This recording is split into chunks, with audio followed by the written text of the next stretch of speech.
నమస్కారం. ETV news కి స్వాగతం. ముందుగా ముఖ్యాంశాలు. ఇనాం భూములపై ఇచ్చిన హామీ మరిచిన జగన్. ఆర్డినెన్స్ కు చట్టబద్ధత కల్పించకుండా మౌనం. అవసరాలకు భూములు అమ్ముకోలేక ప్రజల అవస్థ.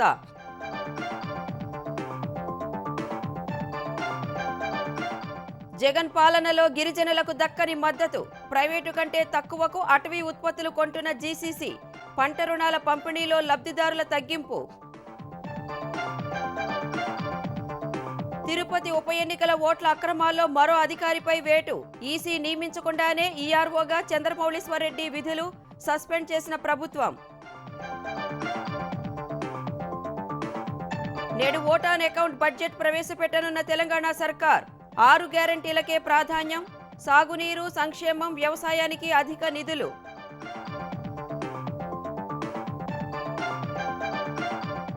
కేబినెట్ నిర్ణయాలు ఆమోదించడానికి గవర్నర్ రబ్బర్ స్టాంపు కాదు. ఎమ్మెల్సీల కేసులో రాజ్భవన్ న్యాయవాది వాదన. విచారణ 12కు వాయిదా. మూడోసారి అధికారంలోకి వస్తే పేదరిక నిర్మూలనకు చర్యలు. ప్రధాని నరేంద్ర మోదీ ఉద్ఘాటన. దేశ ప్రగతికి రోడ్ మ్యాప్ సిద్ధం చేస్తున్నట్లు వెల్లడి.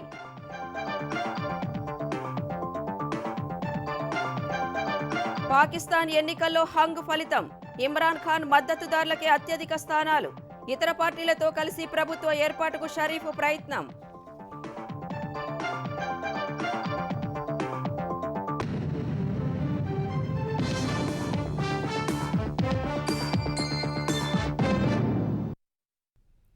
కొన్నేళ్లుగా అనుభవిస్తున్న భూమిపై హక్కులు లేవంటే, ఉన్నదంతా ధారపోసి కట్టుకున్న ఇంటిపై మీకు ఎలాంటి అధికారాలు లేవంటే బతుకంతా శూన్యం అనిపిస్తుంది కదా. ఇనాం భూముల బాధితులది అదే పరిస్థితి. ఇనాం భూముల సమస్య పరిష్కరిస్తానంటూ గద్దెనెక్కిన జగన్ ఆ ఊసే మర్చిపోయారు. కనీసం గత ప్రభుత్వం తెచ్చిన ఆర్డినెన్స్కు చట్టబద్ధత కల్పించకుండా 5 ఏళ్లుగా కాలక్షేపం చేస్తున్నారు. 2019 ఎన్నికల ప్రచారంలో అధికారంలోకి రాగానే ఇనాం భూముల సమస్యలు పరిష్కరిస్తానని చిలకలూరిపేట వేదికగా జగన్ చిలక పలుకులు పలికారు. ఇప్పుడు పదవీకాలం ముగుస్తున్నా ఆ దిశగా అడుగు ముందుకు వేయలేదు. ఉమ్మడి గుంటూరు జిల్లాలో 6,700 ఎకరాలు, కర్నూలు జిల్లాలో 4,000, ప్రకాశం జిల్లాలో 3,600 ఎకరాలు నిషేధిత జాబితాలో చేరాయి. కృష్ణా జిల్లాలో 3,500, కడప జిల్లాలో 3,500, ఉభయ గోదావరి 2,500, అనంతపురం 400, ఉమ్మడి చిత్తూరు జిల్లాలో 180 ఎకరాల్లో విక్రయాలు నిలిచిపోయాయి. కొన్ని జిల్లాల్లోని ఇనాం భూముల్లో భవంతులు, దుకాణాలు వెలిసి ధరలు భారీగా పెరిగాయి. క్రయ విక్రయాలు స్తంభించి అవసరాలకు అమ్ముకోలేక వాటి యజమానులు ఇబ్బంది పడుతున్నారు. ఉమ్మడి ప్రకాశం జిల్లా పాత సింగరాయకొండ వరాహశ్రీ లక్ష్మీ నరసింహస్వామి, రామాయపట్నం జనార్దన స్వామి ఆలయాలకు చెందిన 1,500 ఎకరాలు నిషిద్ధ జాబితాలో ఉన్నాయి. సోమరాజుపల్లి, సింగరాయకొండ గ్రామాల వరకు విస్తరించి ఉన్న స్థలాల్లో ఇళ్ల నిర్మాణాలు జరిగాయి. ఉమ్మడి గుంటూరు జిల్లా చిలకలూరిపేటలోని శ్రీ లక్ష్మీ నరసింహస్వామి ఆలయానికి చెందిన భూముల్ని 7 దశాబ్దాల క్రితం ఆలయ సేవకులకు కేటాయించారు. CR colony, Bose road, Subbaiah Thota, Balaji theatre తదితర ప్రాంతాల్లోని స్థలాలు నిషిద్ధ జాబితాలో చేరాయి. మేము 1979లో కొనుక్కున్నాము. అప్పటి నుంచి దరిదాపుగా 9-10 సార్లు రిజిస్ట్రేషన్ జరిగినాయి. గవర్నమెంట్కి ఆదాయాలు వచ్చినాయి. మరి ఆపేదేదో అప్పుడే రెడ్ మార్క్ పెడితే ఎవడు కొనేవాడు కాదు. నాకు నా భార్యకి హార్ట్ ఆపరేషన్ అయ్యి ఏదైనా లోన్ తీసుకోవాలన్నా కూడా ఇవ్వడానికి అవకాశం లేదని చెప్తున్నారు. పిల్లల పెళ్లి చేయాలన్నా కూడా లోన్ కూడా ఇవ్వట్లేదు. ఉమ్మడి కృష్ణా జిల్లా నందిగామ పరిసర ప్రాంతాల్లోని రామలింగేశ్వర స్వామి, మదన గోపాలస్వామి ఆలయాలకు చెందిన 1000 ఎకరాలు నిషిద్ధ జాబితాలో ఉన్నాయి. ఈ స్థలాల్లో పాఠశాలలు, భవనాలు నిర్మించారు. జగ్గయ్యపేటలో శివాలయం, రంగనాయకుల దేవాలయాలకు చెందిన సుమారు 400 ఎకరాల భూములు నిషిద్ధ జాబితాలో చేరాయి. నిలిచిన క్రయ విక్రయాలతో తీవ్రంగా నష్టపోతున్నామని బాధితులు వాపోతున్నారు. మాది అంబార్పేట దగ్గర సొంత విషయం వచ్చరికి 5 ఎకరాల పొలం ఉందండి. 60 సంవత్సరాల నుంచి ఎన్నో చేతులు మారిన దగ్గర కొనడం జరిగింది. మరి మేము కొనుగోలు సుమారుగా 14 సంవత్సరాలు అయింది. ఆ రోజే మరి రిజిస్టార్ ఆఫీసులో ప్రొహిబిషన్ కింద పెడితే మేము కొనేవాళ్ళం కాదు. స్వాతంత్రానికి పూర్వం రాజులు, జమీందార్లు ఆలయాలకు సేవలు అందించే వారికి జీవనోపాధి కోసం సాగు భూముల్ని ఇనాంగా ఇచ్చేవారు. రాజరిక, జమీందారీ వ్యవస్థలు రద్దవడంతో 1956లో అప్పటి ప్రభుత్వం ఇనాం చట్టం తెచ్చింది. అర్హులకు అధికారులు రైత్వారీ పట్టాలు మంజూరు చేశారు. కిరణ్ కుమార్ రెడ్డి సీఎంగా ఉండగా 2013లో ఇనాం ల్యాండ్ ఎబాలిషన్ చట్టానికి సవరణ చేసింది. సవరణలోని నిబంధనను 1956 నుంచి జరిగిన లావాదేవీలకు వర్తింపజేయడంతో అప్పటికే చేతులు మారిన భూములు నిషిద్ధ జాబితాలోకి వెళ్లాయి. చట్టంలో ప్రాస్పెక్టివ్ కు బదులుగా రెట్రాస్పెక్టివ్ అని పేర్కొనడంతో వాటి క్రయ విక్రయాలు స్తంభించాయి. ఈ నేపథ్యంలో Andhra Pradesh Inams abolition and conversion into Ryotwari amendment ordinance 2019 పేరుతో తెలుగుదేశం ప్రభుత్వం 2019 ఫిబ్రవరిలో ఆర్డినెన్స్ తెచ్చింది. దీని ప్రకారం 2013కు ముందు ఇచ్చిన పట్టాలు ఆర్డినెన్స్ ప్రకారం చెల్లుబాటవుతాయి. ఇనాం సర్వీసు భూముల అంశం కేంద్ర రాష్ట్ర ప్రభుత్వాలకు చెందిన ఉమ్మడి జాబితాలో ఉన్నందున అప్పటి రాష్ట్రపతి రామ్నాథ్ కోవింద్ చట్ట సవరణకు ఆమోదం తెలిపారు. దీనికి చట్టబద్ధత కల్పించడం మాత్రమే మిగిలి ఉండగా తెలుగుదేశానికి పేరు వస్తుందనే ఉద్దేశంతో వైకాపా ప్రభుత్వం పూర్తిగా పక్కన పెట్టేసింది. ఈలోపు ఆర్డినెన్స్ జారీ గడువు ముగిసిపోయి ఇనాం భూముల సమస్య మళ్లీ మొదటికొచ్చింది. ఆంధ్రప్రదేశ్ ప్రభుత్వానికి అడవి బిడ్డల ఆవేదన పట్టడం లేదు. గిరిజనుల అభ్యున్నతికి కృషి చేస్తామని గద్దెనెక్కిన జగన్ తర్వాత ఆ ఊసే ఎత్తడం లేదు. వారిని బాగు చేయడం అటుంచితే ఇప్పటి వరకు ఉన్న వ్యవస్థల్ని బలిపెడుతున్నారు. గిరిజన సహకార సంస్థ జీసీసీని దళారుల సంస్థగా మార్చేసి మన్యం బిడ్డల నోట్లో మట్టి కొట్టారు. కష్టాల్లో అండగా ఉండాల్సింది పోయి తాడేపల్లి ప్యాలెస్లో ఓట్ల లెక్కల్లో మునిగిపోయారు. అడవి బిడ్డలకు ఆర్థికంగా అండగా ఉండే గిరిజన సహకార సంస్థను జగన్ సర్కార్ కార్పొరేట్ సంస్థగా మార్చేసింది. గిరిజనులు సేకరించే కిలో కొండతేనెకు వ్యాపారులు 500 చెల్లిస్తుంటే జీసీసీ మాత్రం 200 రూపాయలే ఇస్తోంది. పిక్క తీసిన కిలో చింతపండును ప్రైవేటు వ్యాపారులు 40 నుంచి 50కు కొనుగోలు చేస్తుంటే జీసీసీ 32 రూపాయలు ఇచ్చి చేతులు దులుపుకుంటోంది. ఈ రెండే కాదు, కరక్కాయలు, నరమామిడి చెక్కలు, నల్లజీడి పిక్కలు, రాజ్మా, రాగులు, కాఫీ, మిరియాలు, పసుపు ఇలా ప్రతి అటవీ ఉత్పత్తి కొనుగోలులో ఇదే పరిస్థితి. గిరిజనుల నుంచి తక్కువ ధరకు తేనె, కాఫీ వంటి ఉత్పత్తుల్ని కొనుగోలు చేస్తున్న జీసీసీ ప్రాసెసింగ్ చేసి విలువ ఆధారిత ఉత్పత్తులుగా మారుస్తోంది. అనంతరం వాటిని రీటైల్ గా దుకాణాల్లో, మాల్స్ లో అధిక ధరలకు విక్రయిస్తోంది. కిలో 200 చొప్పున గిరిజనులకు చెల్లించి సేకరించిన అడవి తేనెను శుద్ధి చేసి గిరిజన్ హనీ పేరిట 400 రూపాయల చొప్పున అమ్ముతోంది. అడవి బిడ్డల్ని మరింత ప్రోత్సహిస్తూ ఆర్థికంగా దన్నుగా నిలవాల్సిన జగన్ లాభాల లెక్కలేసుకుంటూ వారి వెన్ను విరుస్తున్నారు. గిరిజన బిడ్డల నుంచి కలెక్ట్ చేసే ఇవన్నీ కూడా ఈ పంటల్ని కూడా ఈరోజు తక్కువ రేట్లో కొనుక్కునే పరిస్థితి ఈ వైసీపీ ప్రభుత్వం తీసుకొచ్చిందని నేను భావిస్తూ ఉన్నాను. దానివల్ల దళారీలు రైతుల దగ్గర నుంచి మోసం చేసి కొనుగోలు చేసే పరిస్థితి మనం చూసాము. అరకు చుట్టుపక్కల కాఫీ పండించే రైతుల పరిస్థితి మరింత దయనీయంగా తయారైంది. దాదాపు 1,00,000 ఎకరాల్లో సాగవుతున్న కాఫీ ఈ ఏడాది దిగుబడితో పాటు నాణ్యత తగ్గినట్లు అంచనాలు ఉన్నాయి. ఈ పరిస్థితుల్లో కాఫీ పంటకు 280 మద్దతు ధర ప్రకటించి గొప్పలకు పోయిన జగన్ సర్కార్ సేకరణను గాలికొదిలేసింది. ఈ ఏడాది 1000 టన్నుల కాఫీ గింజల్ని సేకరించాలనే లక్ష్యమున్నా ఇప్పటి వరకు 240 టన్నులే తీసుకుంది. కిలో పార్చమెంట్ కాఫీకి 280, చెర్రీ కాఫీకి 145 రూపాయల చొప్పున గిరిజనులకు చెల్లిస్తూ అదే పార్చమెంట్ కాఫీ పొడిని 200 గ్రాములు 90 రూపాయల చొప్పున విడిగా విక్రయిస్తోంది. పంటల సాగు కోసం జీసీసీ ద్వారా ఇచ్చే రుణాలకు జగన్ సర్కార్ నెమ్మదిగా మంగళం పాడుతోంది. 2023 ఏడాదికి 160 మందికి కాఫీ పంట సాగుకు ముందస్తుగా రుణమిచ్చారు. ఎకరానికి 5,000 నుంచి 20,000 వరకు మొత్తం 22 లక్షలే ఇచ్చి చేతులు దులుపుకున్నారు. అంతకుముందు ఏడాది 560 మందికిచ్చి ఒక్క ఏడాదిలోనే 400 మందిని తెగ్గొశారు. రుణాలు దొరకని పరిస్థితుల్లో ప్రైవేటు వ్యాపారులు వాలిపోయి పంటను తమకే అమ్మాలని ముందస్తు ఒప్పందాలు చేసుకుంటున్నారు. కొందరైతే పంటను పూర్తిగా అప్పు కింద మినహాయించుకుంటున్నారు. అప్పులకు వడ్డీలు కట్టలేక రైతులు కుదేలవుతున్నారు. జీసీసీ ఆధ్వర్యంలో అరకులో గత తెలుగుదేశం ప్రభుత్వం హయాంలో నిరాటంకంగా నడిచిన సబ్బుల తయారీ పరిశ్రమ ఏడాదిన్నర క్రితం మూతపడింది. విజయనగరంలోని మరో సబ్బుల తయారీ పరిశ్రమ కూడా మూతపడే పరిస్థితికి చేరింది. జీసీసీలో దాదాపుగా 600 పోస్టుల ఖాళీలు, పనితీరుపై ప్రభావం పడుతోంది. కొత్తగా పోస్టుల్ని భర్తీ చేయని జగన్ పొరుగు సేవల కింద తెలుగుదేశం ప్రభుత్వం నియమించిన వారిని తొలగించారు. తిరుపతి లోక్సభ ఉప ఎన్నికల సమయంలో 35,000కు పైగా ఓటరు గుర్తింపు కార్డులు అక్రమంగా డౌన్లోడ్ చేసి వాటితో దొంగ ఓట్లు వేయించిన ఘటనలో విస్తుపోయే నిజాలు వెలుగులోకి వస్తున్నాయి. అసలు ఎన్నికల సంఘం ఎలక్టోరల్ రిజిస్ట్రేషన్ అధికారిగా నియమించకుండానే అప్పట్లో తిరుపతి నగరపాలక సంస్థ ఉప కమిషనర్గా పనిచేసిన పి చంద్రమౌళీశ్వరరెడ్డి ఈఆర్ఓగా బాధ్యతలు నిర్వహించేసి దొంగ ఓట్ల దందాకు తెరతీసినట్లు తేలింది. దీంతో కేంద్ర ఎన్నికల సంఘం శుక్రవారం ఆయనపై సస్పెన్షన్ వేటు వేయించింది. బరితెగింపునకు పరాకాష్ఠ అంటే ఏంటో తిరుపతి ఉప ఎన్నికల సమయంలో అధికార పార్టీ చూపించింది.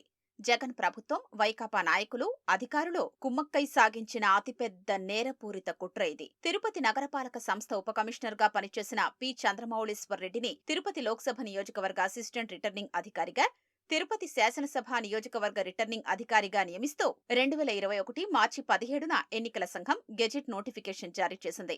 తిరుపతి శాసనసభ నియోజకవర్గానికి ఎలక్టోరల్ రిజిస్ట్రేషన్ అధికారిగా ఆయన్ను నియమించలేదు. అయినా చంద్రమౌళీశ్వరరెడ్డి తనంతట తానే ఈఆర్ఓగా బాధ్యతలు నిర్వర్తించేశారు. తన పేరు, ఫోన్ నంబర్ను ఈఆర్ఓ ప్రొఫైల్స్ కనిపించేలా పెట్టుకున్నారు. ఇది అతిపెద్ద ఎన్నికల నేరం. ఈఆర్ఓ నెట్ నుంచి 35,000కు పైగా ఓటరు గుర్తింపు కార్డులు అక్రమంగా డౌన్లోడ్ చేయడం, వాటితో పెద్ద ఎత్తున దొంగ ఓట్లు వేసే నేరపూరిత కుట్ర అమలుకు ఇక్కడే బీజం పడింది. ఈ వ్యవహారంలో చంద్రమౌళీశ్వరరెడ్డి ప్రమేయంపై లోతైన దర్యాప్తు జరపాలని ఎన్నికల సంఘం నిర్ణయించింది.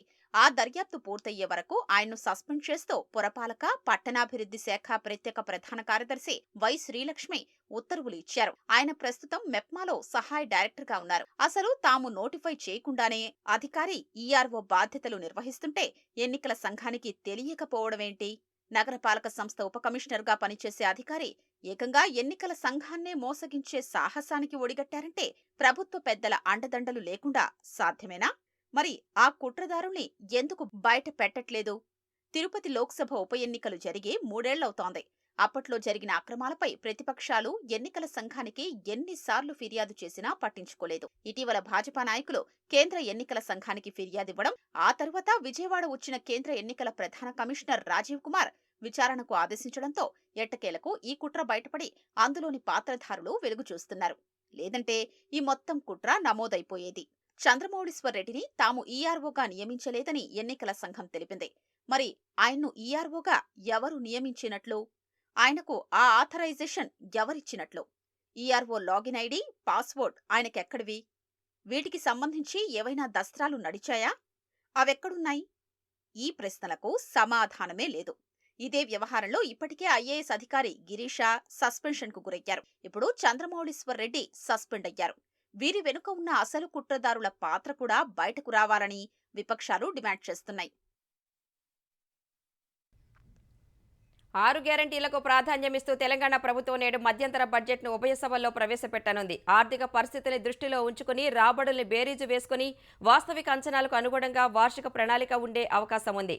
3 లక్షల కోట్లకు దిగువగానే నూతన పద్దు ఉండే అవకాశం కనిపిస్తోంది. 2024-25 ఆర్థిక సంవత్సరం కోసం తెలంగాణ మధ్యంతర బడ్జెట్ నేడు ఉభయ సభల ముందుకు రానుంది. తెలంగాణ ఆర్థిక మంత్రి మల్లు భట్టి విక్రమార్క అసెంబ్లీలో, శాసనసభ వ్యవహారాల మంత్రి శ్రీధర్ బాబు మండలిలో కొత్త పద్దును ప్రవేశపెట్టనున్నారు. లోక్సభ ఎన్నికల దృష్ట్యా కేంద్ర ప్రభుత్వం ఓటాన్ అకౌంట్ బడ్జెట్ ప్రవేశపెట్టింది. తెలంగాణలోనూ ఓటాన్ అకౌంట్ బడ్జెట్ ప్రవేశపెట్టనున్నారు. లేని గొప్పలు వద్దని, వాస్తవాలకు అనుగుణంగా బడ్జెట్ ప్రతిపాదనలు ఉండాలని సీఎం రేవంత్ రెడ్డి గతంలోనే అధికారులకు స్పష్టం చేశారు. ఆ ప్రకారమే 2024-25 బడ్జెట్ ఉండనుంది. ప్రస్తుత ఆర్థిక సంవత్సరంలో పన్నుల ఆదాయం బాగానే ఉన్నప్పటికీ కొన్ని విభాగాల్లో అంచనాలకు దూరంగానే ఉన్న పరిస్థితి ఉంది. కేంద్రం నుంచి వస్తాయన్న ఆశతో భారీగా అంచనా వేసిన గ్రాంట్లు స్వల్పంగానే అందాయి. ప్రస్తుత ఆర్థిక సంవత్సరం బడ్జెట్ 2,90,000 కోట్లు కాగా వచ్చే ఆర్థిక సంవత్సరానికి 2,90,000 కోట్ల నుంచి 3 లక్షల కోట్ల మధ్య ఉండే అవకాశం ఉంది. లోక్సభ ఎన్నికలకు ముందు కాంగ్రెస్ ప్రభుత్వం ప్రవేశపెడుతున్న ఈ తొలి బడ్జెట్ ప్రజాకర్షకంగానే ఉండే అవకాశం ఉంది. 6 గ్యారంటీలకు ప్రాధాన్యం దక్కనుంది. ఇప్పటికే 2 గ్యారంటీలు అమలు చేసిన సర్కార్ మరో 2 గ్యారంటీల్ని త్వరలోనే అమలు చేయనుంది. అన్ని గ్యారంటీల్ని 100 రోజుల్లోగా అమలు చేస్తామని తెలిపింది. గ్యారంటీల అమలుకు ఏటా 60,000 కోట్లు అవసరమని అంచనా వేసినట్లు చెప్తున్నారు. ఎన్నికల్లో ఇచ్చిన ఇతర హామీలకు కూడా కేటాయింపులు చేయనున్నారు. రుణమాఫీకి సంబంధించి బడ్జెట్ లో స్పష్టత ఇచ్చే అవకాశం ఉంది. ఏడాదిలో 2 లక్షల ఉద్యోగ నియామకాలు పూర్తి చేస్తామని హామీ ఇచ్చిన ప్రభుత్వం బడ్జెట్ లో అందుకు తగ్గట్లుగా ప్రతిపాదనలు చేయనుంది. చాలా శాఖలకు సంబంధించిన ప్రగతి పద్దులో కోత పడినట్లు సమాచారం. ఆర్థిక పరిస్థితుల్ని దృష్టిలో ఉంచుకుని పలు శాఖలకు ప్రస్తుత కేటాయింపుల కంటే తక్కువగానే ప్రతిపాదించినట్లు తెలిసింది. లోక్సభ ఎన్నికల తరువాత పూర్తిస్థాయి బడ్జెట్ సమయంలో అన్ని అంశాల్ని మరింత సమగ్రంగా బేరీజు వేసుకుని అవసరమైన మార్పులు చేర్పులు ఉంటాయని ప్రభుత్వ వర్గాలు చెప్తున్నాయి. బడ్జెట్కు ఆమోదం తెలిపేందుకు నేడు తెలంగాణ మంత్రివర్గం సమావేశం కానుంది. ముఖ్యమంత్రి రేవంత్ రెడ్డి అధ్యక్షతన ఉదయం 9 గంటలకు కేబినెట్ భేటీ జరగనుంది. 2024-25 ఆర్థిక సంవత్సర బడ్జెట్ పద్దుకు ఆమోదం తెలపనుంది. బడ్జెట్ ప్రాధాన్యాలు, కేటాయింపులపై మంత్రివర్గ సమావేశంలో వివరించనున్నారు. ఇతర అంశాలు కూడా చర్చకు వచ్చే అవకాశం ఉంది. భారాసకు దీటుగా సమాధానం చెప్పడం, నల్గొండలో ఆ పార్టీ సభ తలపెట్టిన నేపథ్యంలో అధికార పక్షంగా ఎదుర్కోవడం తదితర అంశాలు కూడా చర్చకు వచ్చే అవకాశం ఉంది.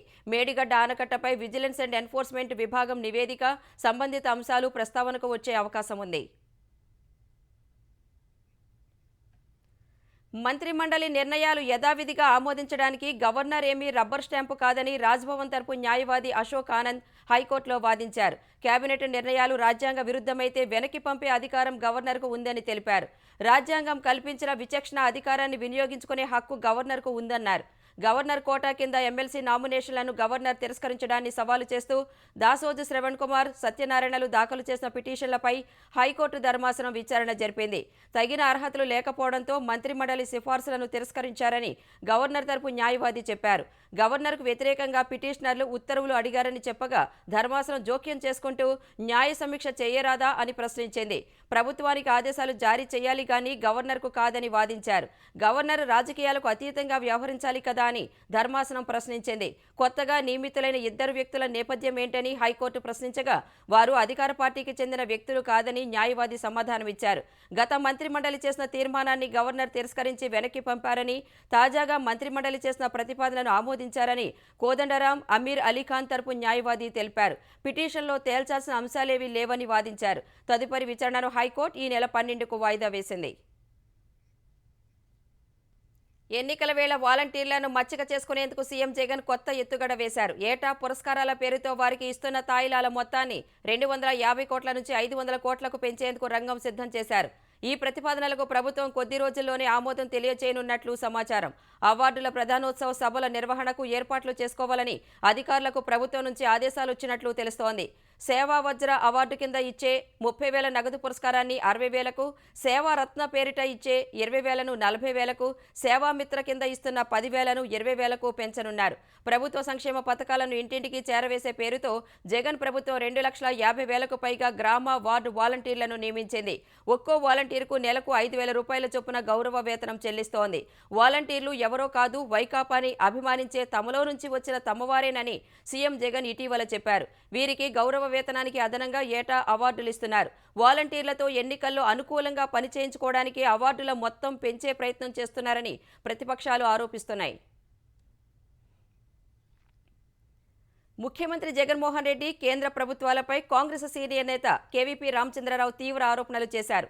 ఇసుక అక్రమ దందా, మద్యం వ్యాపారంలో వచ్చే ఆర్థిక ప్రయోజనాల్లో ఏపీ నుంచి భాజపాకు ముడుపులు అందుతున్నందునే ఈడీ, ఐటీలు ఆంధ్రప్రదేశ్ వైపు చూడట్లేదని అన్నారు. కేంద్రం దృష్టిలో క్లీనెస్ట్ ప్రభుత్వం ఆంధ్రప్రదేశ్ ఒక్కటేనని విజయవాడలో కేవీపీ దుయ్యబట్టారు. ఇతర రాష్ట్రాల సీఎంల కంటే ఎక్కువసార్లు ఢిల్లీ వెళ్లిన ముఖ్యమంత్రి జగనేనని తెలిపారు. దేశంలో చాలా మంది నేతలు అరెస్ట్ అయినా ఆంధ్రప్రదేశ్లోని నేతలకు మాత్రం మినహాయింపు కల్పించారని కేవీపీ రామచంద్రరావు ఆక్షేపించారు. ఇక్కడ జరిగే ఇసుక రవాణాలో ఇసుక రేణువులు, ఇక్కడ జరిగే మద్యం బాటిల్స్ లో మద్యంలో వచ్చే ఫలితాలు అంటే ఆర్థిక ప్రయోజనాలు, వీరెన్నిటిలో మటుకు ఖచ్చితంగా రాష్ట్ర ముఖ్యమంత్రిగా కాకుండా బీజేపీ పార్టీకి కూడా మరి వాళ్ళు వాటాలు 75%, 25%, 50-50 వాటాల గురించి అయితే తెలియదు కానీ లేకుండా ఉండటానికి ఏ విధంగానూ వీలు లేదు. మరి ఈ లెక్క ప్రకారం ఈడీ దృష్టిలో కానీ, ఇన్కమ్ ట్యాక్స్ దృష్టిలో కానీ, బీజేపీ దృష్టిలో కానీ, బీజేపీ ప్రభుత్వ దృష్టిలో కానీ ఆంధ్రప్రదేశ్ ప్రభుత్వం అంత క్లీనెస్ట్ గవర్నమెంట్ భారతదేశంలో ఇంకోటి లేదు.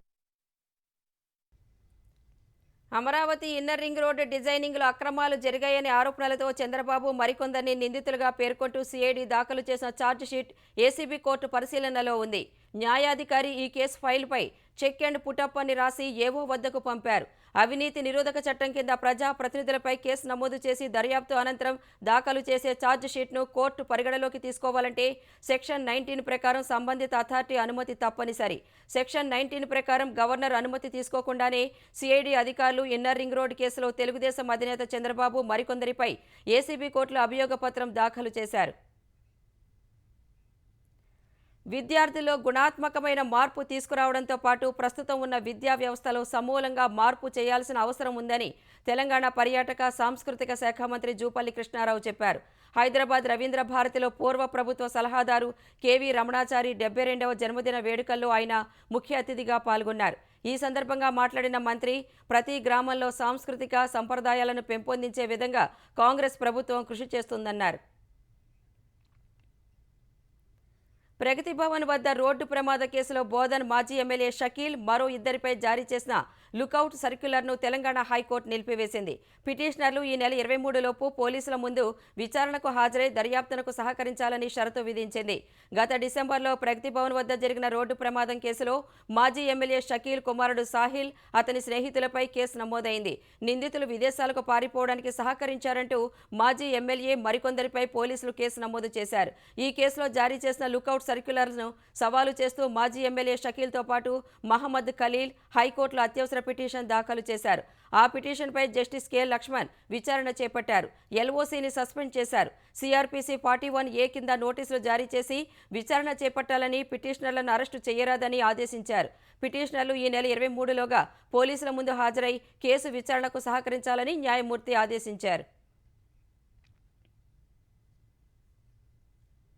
నెల్లూరు జిల్లా కావలిలో ముసునూరు టోల్ ప్లాజా వద్ద ఘోర రోడ్డు ప్రమాదం జరిగింది.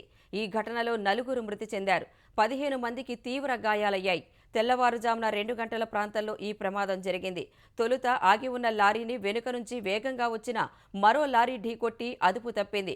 సరిగ్గా అదే సమయంలో ఎదురుగా వస్తున్న ప్రైవేటు ట్రావెల్స్ బస్సును అదుపు తప్పిన లారీ ఢీకొంది. ప్రమాద తీవ్రతకు చెన్నై నుంచి హైదరాబాద్ వెళుతున్న ప్రైవేటు ట్రావెల్స్ బస్ ముందు భాగం నుజ్జునుజ్జయింది. సహాయక చర్యలు చేపట్టిన స్థానికులు, పోలీసులు క్షతగాతులను సమీప ఆసుపత్రికి తరలించారు.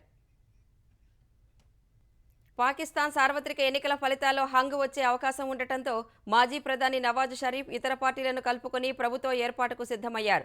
తొలుత ఏ పార్టీతో కూటమి ఉండదని పేర్కొన్న నవాజ్ ప్రతికూల ఫలితాలు రావడంతో మాట మార్చారు. పాకిస్తాన్లో పదే ఎన్నికలు నిర్వహించలేమని, దేశాన్ని సంక్షోభం నుంచి బయటకు తెచ్చేందుకు అన్ని పార్టీలు కలిసి రావాలని కోరారు. లాహోర్లో తన పార్టీ పాకిస్తాన్ ముస్లిం లీగ్ నవాజ్ PMLN కేంద్ర కార్యాలయంలో మద్దతుదారులను ఉద్దేశించి షరీఫ్ మాట్లాడారు. పాకిస్తాన్ తెహ్రీక్ ఇ ఇన్సాఫ్ మద్దతున్న స్వతంత్ర అభ్యర్థులు సహా అన్ని పార్టీలను తమ పార్టీ గౌరవిస్తుందన్నారు. పాక్ ఎన్నికల సంఘం మొత్తం 265 నియోజకవర్గాలకు గాను 226 స్థానాల ఫలితాలను విడుదల చేసింది.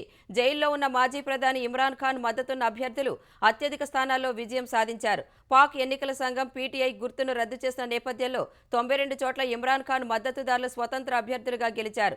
Nawaz Sharif party PMLN 64, Pakistan Peoples Party 50, Muttahida Qaumi Movement 12, ఇతర పార్టీలు 8 సీట్లు గెలుచుకున్నాయి. ప్రభుత్వాన్ని ఏర్పాటు చేయాలంటే పాక్ జాతీయ అసెంబ్లీలో 265 స్థానాలకు గాను 133 స్థానాలు సాధించాల్సి ఉంటుంది.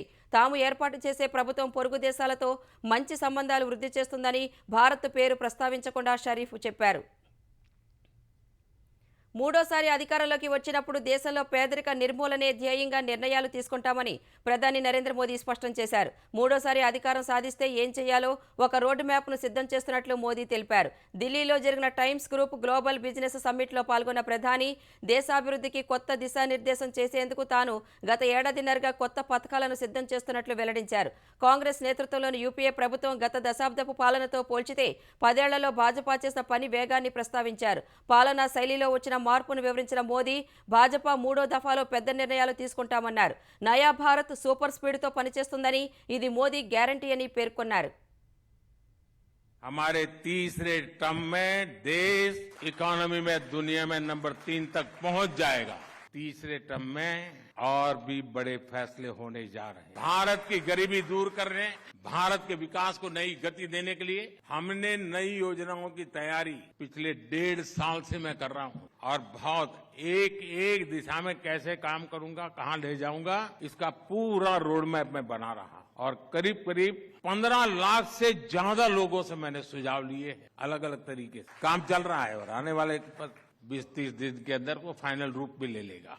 मैं आप आने वाली पीढ़ियों का भविष्य सुरक्षित करके जाना चाहता हूं. साथियों, खजाना खाली करके 4 वोट ज्यादा पा लेने की राजनीति से मैं कोसों दूर रहता हूं.